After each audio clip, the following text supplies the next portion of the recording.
Welcome back to Viking Football with Bruce Barnum. The Vikings preparing for Cal Poly this Saturday at Providence Park. Great to be back home again. A tough opponent in 19th ranked Cal Poly Mustangs. Coach, we'll talk real briefly about last week's game at Weber State. Tough loss for the Vikings, close loss 14-10 to the Wildcats. And for the second time in 3 weeks, the team was right there, close to a victory at the end of the game, couldn't quite pull it out. Tough emotional loss. How do you get your team to handle that type of situation? You know, it was. The word's tough, Mike. You said it, and that was a tough football team we played. I told them pregame, the toughest team will win today, and Weber won out. They came up at the right end of the stick, but the game doesn't define our football team at all. Team meeting last night, I loved it.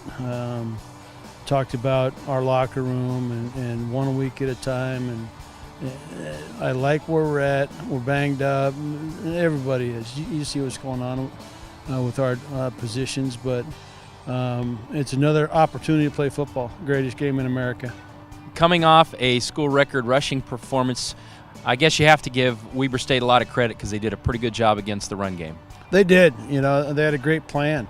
And it took us a little longer to figure out. Just it was intricate, you know, how they mix things up, and they played hard. Bottom line is they played hard. Their safety were showing up, Trayvon. I loved that kid going in, and he was everything we thought he would. And I think they surprised us up front a little bit. Not that we misjudged, but their front seven, their defensive line, you know, talking the offensive line in between series, they said, yeah, we're in the battle. So it was a fun game to be a part of. It was a defensive battle, you know, not great for the stats and all the people who like the ball whizzing in the air and points, you know, going around like a slot machine in Vegas. But we had our chances. They had theirs. They won out. So I respect what Weber State did. And, again, we get another opportunity this week against Cal Poly. Now, on the other side of the football, I think you have to be pretty pleased with your defense. 2 weeks in a row, probably the best defensive performance the team had a week ago against Idaho State, and I would say even better against Weber State. The young guys are growing up. They are, and they're getting better each week. You see it on the football field with the new group and the young faces you see over there. They're starting to come together, starting to play together. They're not when things go bad. And you see it at the end of the game. To do that to Weber State's offense, that's a good duty. Holding them to 14 points on a regular day, you would think that we could score more than that. I mean, that's been our MO here, score more than 10 points. But, again, kudos to Weber State and Jay Hill. Love what I saw from his football team. We hadn't played them in a while. So good. And again, now we're getting ready for the mighty Mustangs coming in. Okay, let's talk a little bit about Cal Poly. Presents an entirely different challenge, a team that runs a triple option offense, something you never see. In fact, the only time you see it is when you face Cal Poly. So the preparation has to be a little bit of a challenge. You got to get the scout team doing some of those types of things so that the defense can get prepared. They do, and you know, they dropped a tough one. I think they played 2 or 3 weeks ago, but injuries, and we have Easton Trakel first off on that side, showing a good job at quarterback, trying to show what they do down there. But again, they're banged up. They dropped the one. I think they're their fullback out, and then they have a lot of injuries as well. Mike, their coach Tim Walsh, he went out on the sideline, and he was hurt this summer when you and I saw him on the golf course. So he's struggling, as well as a couple of their players. So I think they're getting up here early to put a wooden leg on Tim. I'm not sure if that's a Wednesday or Thursday arrival, but that's a rumor in Portland. Tim Walsh has taken a few hits in the last few months, but we know Tim, he's a tough guy. He will be on the sideline, probably limping around a little, but he'll be on the sideline.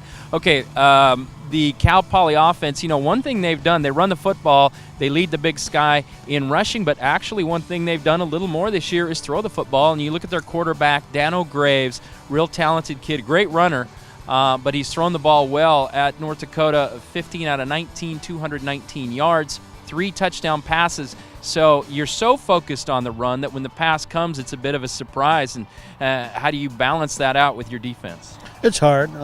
We knew Dano coming out of Folsom High School.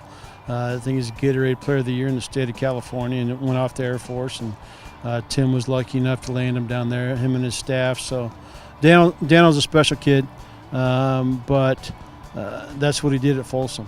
So we knew that about him. He aired it out when he was there in Folsom High School, and he's brought that as an added addition to Tim's offense now. Okay, now when you talk about stopping Cal Poly, to me, when I've seen them over the years, you just don't want them to get to 3rd and 4, because 3rd and 4, 3rd and 3, it seems like they can always convert with that tricky run game they have. You want them at 3rd and 7, 3rd and 8. What's going to be the keys for the Viking defense to get them in those situations? Everybody talks eyes, Mike. Reading their keys. We're starting that process right now with our shell, reading, trying to figure out where that ball's going, but not falling for this, and just seeing your key on defense and trying to be at the right spot. Okay, now offensively, what adjustments? Team a little out of sync last week on offense. No question, Weber State played a big role in that. What adjustments do you make, or what do you have to do to get them back into the mode where they have a good offensive game like they did against Idaho State? Again, we've talked about this before, Mike, but we're probably going to simplify even a little more in certain aspects. You'll see it by the end of Saturday, but just trying to get everybody, because Cal Poly's different now on defense also. We talked about their offense, but they've added Payam Sadat down there, who's brought a little flavor to Cal Poly, and you watch what they do now.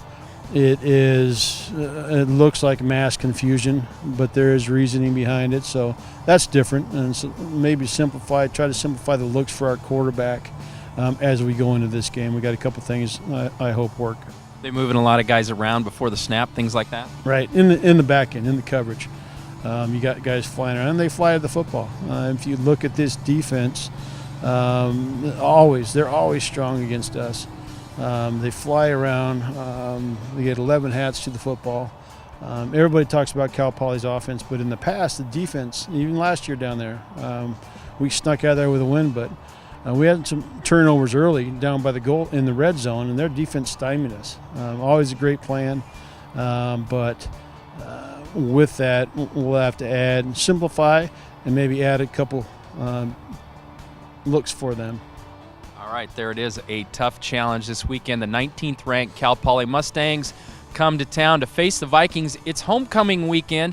Get involved in homecoming. And we remind you the weather is supposed to come in a little bit this weekend, may have an effect, but there's a roof at Providence Park, so you can stay dry. Get your tickets for the football game. Once again, a 2:30 start. The urban tailgate begins at 11:30 outside the stadium. Get all the information at govikes.com.